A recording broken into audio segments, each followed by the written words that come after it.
Allie la robustesse de la machine à la grâce et à la beauté de l'enveloppe humaine. Alors il s'agit du film Clone, qui est un film américain tourné en 2009 avec Bruce Willis comme acteur principal. Et c'est un film qui met en scène une société du futur, un futur pas trop lointain, dans lequel chacun vit sa vie par procuration en restant chez lui bien à l'abri, alors que des clones, des robots technologiques vivent sa vie pour lui à l'extérieur. Faites ce que vous voulez, soyez qui vous voulez. Le choix du générique s'est imposé à moi dans la mesure où il est un condensé de toutes les problématiques qui ensuite vont être soulevées tout au long du film. Sous forme d'une anticipation sur une quinzaine d'années, il fait le lien entre une société du futur et les recherches qui se jouent actuellement dans nos laboratoires contemporains. Vous voulez dire que le singe pilote ce bras uniquement par la pensée? Exactement. Il y a une centaine de capteurs, reliés chacun à une cellule cérébrale ou neurone. L'expérience du singe qui manipule une main robotique directement par sa pensée est déjà presque dépassée, puisque maintenant on fait aussi des implants non invasifs, qui sont ceux qu'on voit avec ces sortes de bonnets de bain avec des capteurs et des électrodes qui permettent de capter de l'extérieur du crâne les impulsions nerveuses pour manipuler directement des objets techniques. Ce sont des recherches qui se font couramment en laboratoire à l'heure actuelle. Les personnes lourdement handicapées vont pouvoir piloter des corps synthétiques de substitution. C'est une très grande source d'espoir pour l'avenir. Le développement de ces technologies s'accompagne généralement d'un discours qui est un discours portant principalement sur des arguments thérapeutiques, sur des arguments médicaux de lutte contre la maladie ou de lutte contre le handicap. Mais il faut aussi se rendre compte du fait que derrière cette médecine thérapeutique arrive petit à petit aussi une médecine de l'amélioration de l'humain qui bénéficie par exemple à des domaines comme l'armée. Un exemple tout simple, l'exosquelette, sorte de structure robotique qui peut être utilisée pour recouvrir les jambes d'une personne handicapée, d'une personne qui ne pourrait pas se mouvoir en s'appuyant sur sa propre musculature et sa propre ossature, mais qui peut imaginer marcher avec cet exosquelette autour de ses jambes. Cette même technique est utilisée pour créer des super soldats qui peuvent ainsi porter des charges beaucoup plus lourdes que ce qu'un humain non amélioré pourrait imaginer. Les clones de substitution sont désormais à la portée de toutes les bourses, ce qui a révolutionné nos modes de vie.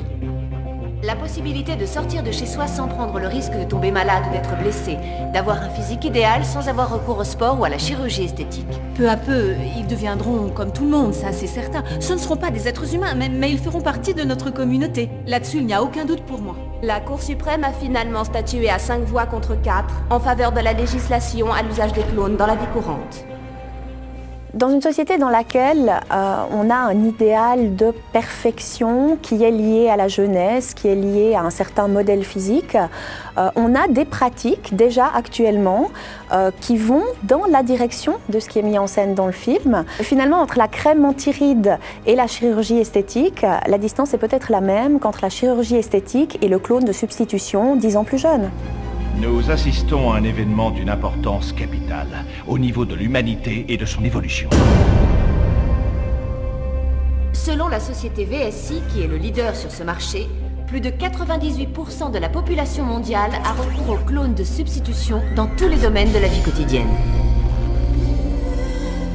Depuis que l'usage des clones de substitution s'est généralisé, les chiffres de la criminalité n'ont cessé de baisser. L'utopie qui est mise en scène, c'est l'utopie d'une société sursécurisée dans laquelle l'être humain n'a plus de risque à prendre. Il reste chez lui en sécurité et c'est un clone de substitution qui sort dans la vraie vie, et j'ai envie de dire, prendre les risques à sa place.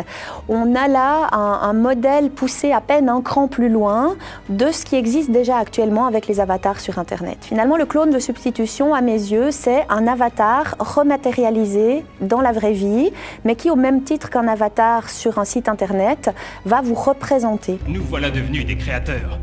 Nous pourrons leur faire faire Tout ce qu'on aura envie qu'ils fassent, tout ça dans une machine. Mais il existe une petite minorité qui s'oppose activement au clonage de substitution et agit pour en limiter l'usage. Cependant, nombreux seront ceux, à coup sûr, qui verront une invasion de l'inhumain. Ils ont établi de véritables réserves des enclaves sans clones dans les principales villes du pays. Il faut se rendre compte que pour les personnes qui vivent dans la société mise en scène dans le film, le clone de substitution, c'est aussi banal que le téléphone portable pour nous. Et donc, on a d'un côté une communauté qui vit cette technologie au quotidien et qui considère que c'est normal de vivre comme ça. Et on a par ailleurs une communauté de résistants, de récalcitrants qui essayent de trouver un autre moyen de vivre ensemble selon d'autres modalités qui ne soient pas complètement centrées sur la technologie. L'humain et la technique ont, depuis les origines de l'humanité, été liés. Donc imaginer un futur sans technologie du tout, ça me semble impensable.